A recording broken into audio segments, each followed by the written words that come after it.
Salut l'équipe, j'espère que vous allez bien. Aujourd'hui, grosse vidéo pour vous montrer comment compléter vos défis Lifetime le plus simplement possible. Je vais tout expliquer dans la vidéo. Alors déjà, qu'est-ce que c'est les défis Lifetime? Donc c'est des tâches que vous avez à faire tout au long de l'année dans les différents modes de jeu ainsi que dans les menus. Pourquoi c'est intéressant de les faire? Parce que plus on en fait, plus on a des récompenses qui sont intéressantes. Donc au début, on va gagner du cosmétique, des boosts vite fait. Mais ce qui est très intéressant, c'est à 100 et à 200, on a 2 cap breakers. On peut aussi débloquer 500 et 5 millions de VC à 250 et à 300 défis Lifetime, mais ça, bon, faut vraiment beaucoup jouer. Donc là, on va simplement se concentrer sur comment arriver à 100 et à 200 le plus rapidement possible. Donc comme je vous l'ai dit, les défis Lifetime, ils se divisent en plusieurs catégories. Il y a des choses hyper simples. Il y en a une centaine que vous pouvez faire hors ligne très simplement. Donc je vais vous expliquer tout ça et vous allez avoir votre cap breaker facilement. Donc on va commencer par les plus simples. La connexion quotidienne, il faut la récupérer sur 30 jours consécutifs. Qu'est-ce que c'est la récompense quotidienne? C'est une roue que vous pouvez tourner tous les jours pour avoir différentes récompenses. Vous pouvez avoir des boosts, vous pouvez avoir des VC jusqu'à peut-être 100 000, 200 000, ça dépend. Donc techniquement, faire ça, c'est pas compliqué, mais ça peut devenir très relou à cause du décalage horaire qu'on a avec les serveurs de 2K qui sont en Californie. Donc il y a 9 heures de décalage horaire. C'est pour ça que votre roue, elle recommence à 9 heures tous les matins. Donc si vous la tournez à 23h45, vous revenez à minuit 30, vous pouvez pas la tourner une deuxième fois. Il faut attendre 9 heures le matin. Donc si vous êtes comme moi et que vous avez des problèmes avec les récompenses quotidiennes, donc moi je suis qu'à 2 sur 30 ou avec les quêtes quotidiennes, que ça se comptabilise mal et que vous faites bien tous les jours mais que ça compte pas, c'est à cause du décalage horaire. Donc je vous conseille de faire entre 9h et minuit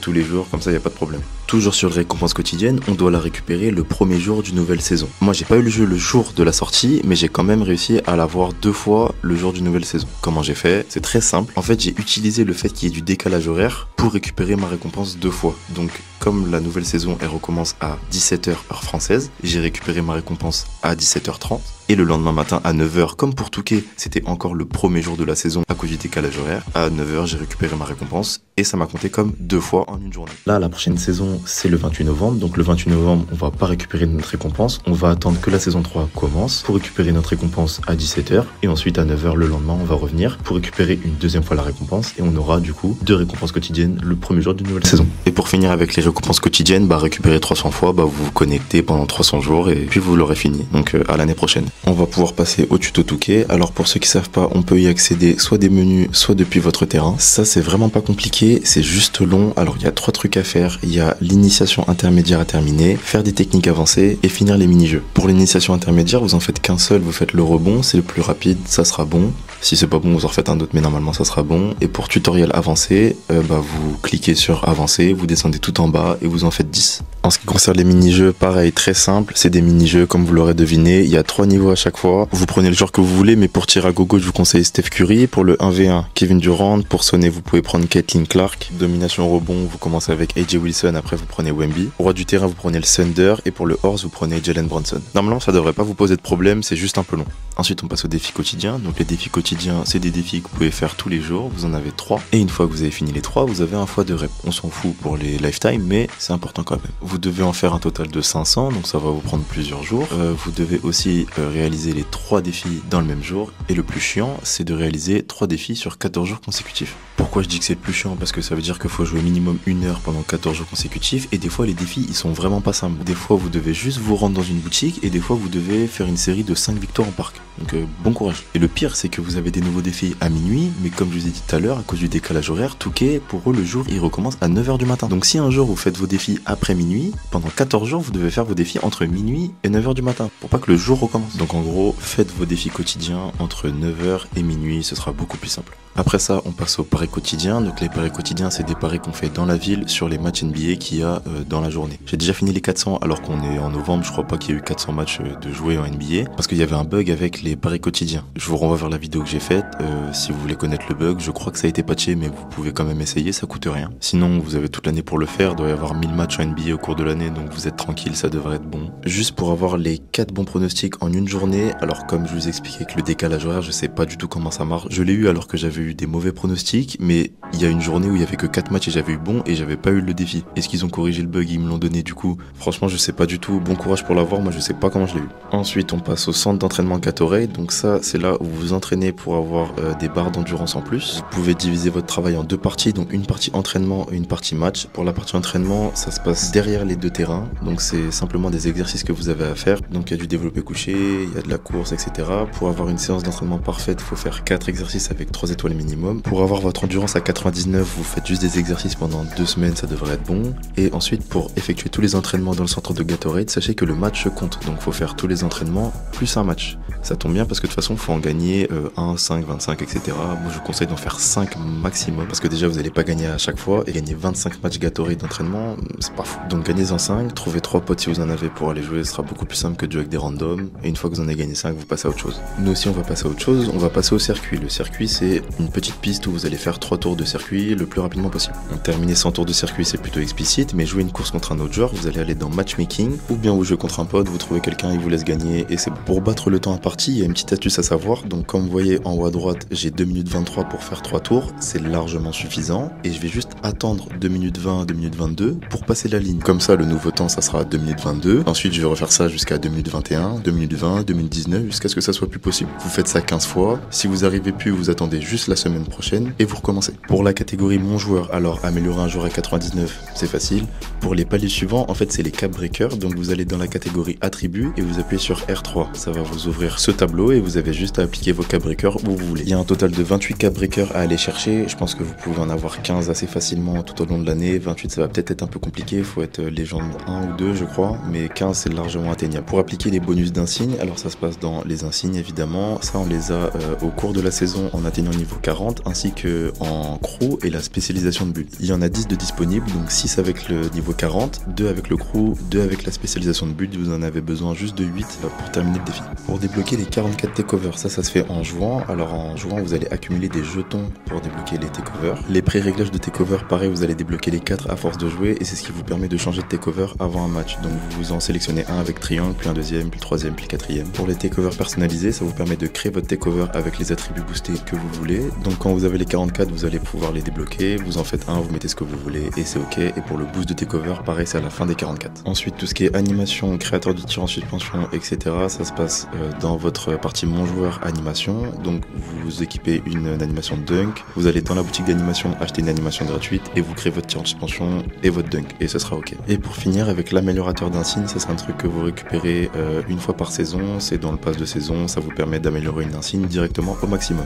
On va passer à la partie groupe. Alors le groupe c'est votre crew, donc c'est votre équipe avec laquelle vous allez monter de niveau. C'est très important d'en avoir un.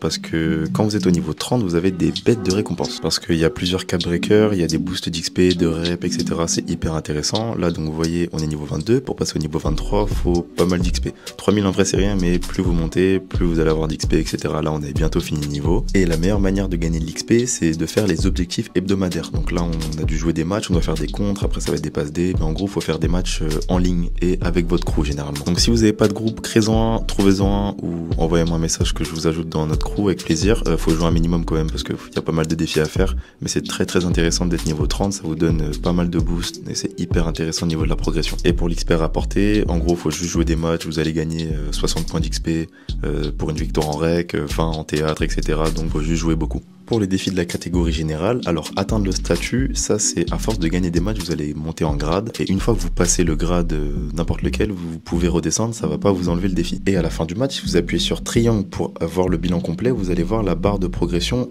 complète. Donc vous pouvez voir où vous en êtes, si vous êtes proche ou pas du prochain niveau. Pour les 22 vidéos Holo Head, c'est les petits i que vous voyez dans la ville ou dans votre terrain, etc. Il y en a un peu partout. Donc il y en a 2 dans votre terrain. Ici à côté du Toucaillou et à côté des paris quotidiens là-bas. Ensuite vous allez dans la ville, normalement il y en a 17, donc ils sont situés dans toute la ville, à côté du Street King, à côté du théâtre, du rec, etc. Donc en fait c'est pour vous expliquer à quoi correspond toutes les installations qu'il y a. Donc faites bien le tour de toute la ville. Là il y en a un à côté de l'entrée du parc, il y en a un dans le parc et il y en a 2 dans le triple menace en ligne. En gros c'est l'espace My Team en parc. Donc il y en a un à gauche de l'entrée et un au fond à côté du All-Star Team Up. Pour finir dans un top 10 d'une saison, faut être impuant, faut être dans le top 10 des victoires dans un mode de jeu de la ville, donc rec, pro-M, ce que vous voulez, faut être impuant, faut jamais se laver, donc ça, laissez tomber. Pour le menu équipement, le menu rep, c'est très simple, faut juste appuyer sur Start, vous allez dans le menu équipement et dans le menu rep, rien de bien compliqué. Pour visiter les 16 boutiques de la ville, très simple, vous avez juste à vous rendre à pied dedans, pas besoin d'afficher les menus, juste vous rendez à pied dedans. Pour faire un marathon dans la ville, vous allez équiper un véhicule et vous allez faire des ronds en boucle dans la ville, jusqu'à ce que vous ayez fait les 42 km, rien de plus simple. Si vous savez pas comment équiper un véhicule, vous maintenez L1. Ensuite, vous appuyez sur triangle pour afficher le menu équipement et vous mettez un véhicule n'importe. Et si vous n'avez pas de véhicule à équiper, chaque semaine, vous pouvez en gagner un simplement en faisant une course sur le circuit. Atteindre le niveau 40 de la saison, j'ai fait une vidéo dessus. Donc, si vous êtes intéressé pour atteindre le plus rapidement possible, je vous renvoie vers la vidéo. C'est hyper simple. Pour la partie mon terrain, alors pour équiper un nouveau parquet et un nouveau montant, faut aller voir la petite tablette. Et à gauche, vous avez fresque murale, le personnalisé de parquet, ça se passe ici. Pour inviter un ami, vous mettez en ligne et vous invitez un ami, tout simple. Là, je n'ai pas en ligne, mais normalement, vous appuyez sur le mec, vous faites inviter sur votre terrain. Et pour faire les mini-jeux, vous allez inviter des joueurs IA, vous allez prendre les plus faibles qu'il y a dans le jeu, vous allez tous les inviter et vous allez faire les jeux qu'il faut. C'est-à-dire votre 1v1, votre 2v2, votre horse, élimination au rebond et domination au rebond, pardon, et élimination. Les défis droit de la rue, ça va être les derniers qu'on va pouvoir faire hors ligne. Alors, remporter 15 fois le tournoi Hardwood Hall, c'est le grand bâtiment que vous avez quand vous rejoignez Street King en face de vous. Vous devez gagner toutes vos confrontations. Chaque confrontation, c'est un BO3, donc le premier a 2 victoires. Il n'y a rien de sorcier, c'est des matchs contre les bots, donc franchement, c'est assez simple. Il y a peut-être à chaque tournoi où il y aura une règle différente. Par exemple, un compte va falloir 2 points, un rebond 1, ou des fois les 3 points, ça va valoir 4, etc. Faut regarder pour éviter de perdre un match bêtement. Battre les 32 boss, c'est simplement battre les 32 IA qu'il y a dans le mode Street King. Juste les battre une fois, ça suffit pour ce défi, mais après, pour faire les essais de coéquipier, par contre, faut les battre 5 fois minimum. Parce qu'à chaque victoire, vous allez augmenter la jauge d'amélioration qu'ils ont sur la droite, et une fois qu'elle est pleine, vous allez pouvoir débloquer l'essai de coéquipier. Vous allez devoir les battre encore une fois avec vos 2 coéquipiers de base, avec des règles un peu spéciales, genre tir de près plus 2, rebond plus 2, bref. C'est très long et très relou, donc je vous conseille pas de le faire en une fois, je vous conseille de faire un peu chaque semaine, comme ça vous faites un peu de boss, ensuite vous faites le tournoi Hardwood. Pour les victoires consécutives, alors ça c'est un mode spécial où vous allez enchaîner les boss à l'infini, donc c'est roi de pivot point, en fait vous arrêtez pas tant que vous avez pas perdu. Donc vous faites 15 matchs d'affilée, vous perdez pas, ça va vous prendre, je sais pas, 30, 45 minutes. Moi je suis allé à 43, c'était pour avoir toutes les récompenses, parce qu'il y a comme un pass de saison où vous avez 40 récompenses à aller chercher, il y a des WC, il y a des trucs cosmétiques, il y a des boosts d'XP de pass de saison. Donc si vous n'avez pas fini votre niveau 40, je vous renvoie vers la vidéo où je vous donne la technique pour finir le niveau 40 avec Street King. Et pour finir, plier 100 fois le match en mode droit de la rue. En fait, c'est à force de tabasser votre ennemi, vous pouvez finir le match avant 21. Là, je suis à 18-6. En fait, comme il a pas marqué et que je faisais que de marquer d'affilée, vous finissez le match plus tôt et vous avez shut it down. En gros, c'est ça. Pour finir, je reviens sur le tournoi Hardwood. En fait, vous avez un tournoi par semaine par perso. Donc moi, j'ai 3 persos, donc je peux faire 3 fois le tournoi par semaine. Donc si vous manque que ça, vous recréez des persos à l'infini. Même avec 62 général, vous devrez pouvoir le gagner facilement. On s'est fini pour les défis faciles entre guillemets et la partie hors ligne. Là, on va pouvoir s'attaquer au mode en ligne. Donc on va commencer avec le parc. Donc comme vous voyez, moi je joue jamais en parc. Remporter en mode 2v2, 3v3, etc. J'en ai vraiment pas beaucoup. Il n'y a pas de matchmaking, je joue des mecs qui se lavent pas, c'est vraiment horrible. Je vous conseille quand même de remporter 10 matchs en 2v2 et en 3v3. Ça vous fait 4 défis quotidiens. C'est pas trop dur, 10 matchs ça devrait le faire. Série de victoires. Pourquoi pas briser une série de victoires, essayer plus celle en 3v3 sera plus simple que celle en 2v2. 2v2, il y a que des mecs qui se lavent pas, ça va être chaud. Après, si vous êtes sûr de vos mates et que vous êtes sûr de votre karaté, allez-y, allez jouer en parc. Mais bon, je pense que si t'as le niveau pour jouer en parc, naturellement, je pense pas que t'as besoin de cette vidéo. Par contre, battre le MVP du parc, il y a un petit bug, je sais pas si ça a été patché, mais lorsque on joue des événements et qu'on joue un mec qui a une rep plus haute que nous et qu'on le tape, ça compte comme un MVP du parc, je crois. Parce que moi, j'ai jamais tapé le MVP du parc et j'ai 1 sur 5. Donc, normalement, c'est toujours d'actualité à voir lors des prochains événements. Ensuite, parc triple menace. Alors déjà, on en a un facile, c'est impact présentation. Juste attention, faut pas l'ouvrir quand vous rentrez dans le parc, faut l'ouvrir au camion là-bas. Sinon, ça compte pas. Je me suis fait avoir, j'ai dû ouvrir 2 packs comme ça avant de capter que c'était au camion. Donc, ouvrir un pack, c'est simple. Juste l'ouvrez pas avec des WC. Utilisez des points My Team. Donc, vous en avez naturellement avec le pass de saison. Niveau 8, vous en avez 5000. C'est assez pour ouvrir un pack. Juste ouvrez pas avec des WC et ouvrez bien au camion. Ensuite, jouer en parc triple menace, c'est beaucoup plus facile que jouer en parc classique parce que les joueurs My Team sont un peu moins forts que les joueurs carrière. Déjà, les matchs en 1v1, c'est des matchs contre une seule personne, mais vous contrôlez les 3 joueurs.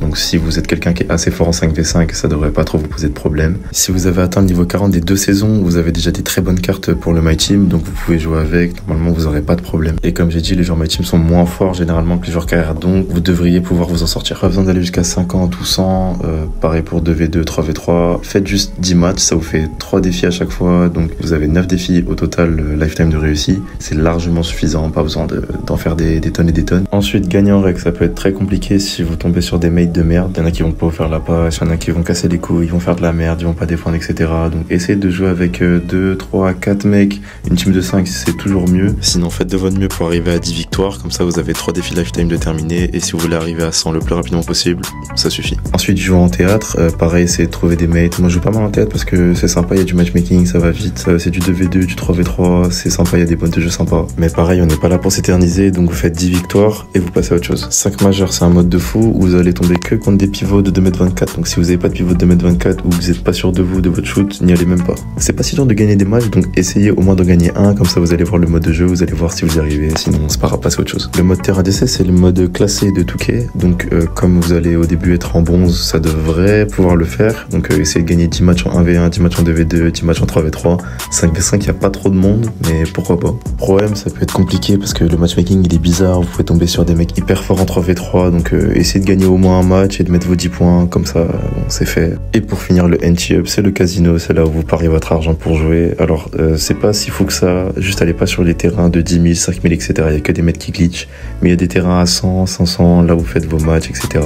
Ça devrait être tranquille. Pareil, vous faites 5 à 10 victoires, vous prenez pas la tête, essayez pas de faire plus. 5 à 10 victoires, c'est largement suffisant pour arriver à 100 défis lifetime au total. Bon, l'équipe, c'est tout pour moi. Normalement, avec tout ce que je vous ai dit, vous pouvez arriver à 100, peut-être 120 défis lifetime, normalement, tranquillement. Si vous avez besoin d'un groupe ou de jouer des matchs, que vous avez du mal, etc., ajoutez-moi en ami, je jouerai avec vous avec grand plaisir. Et sur ce, je vous souhaite une bonne journée. À plus.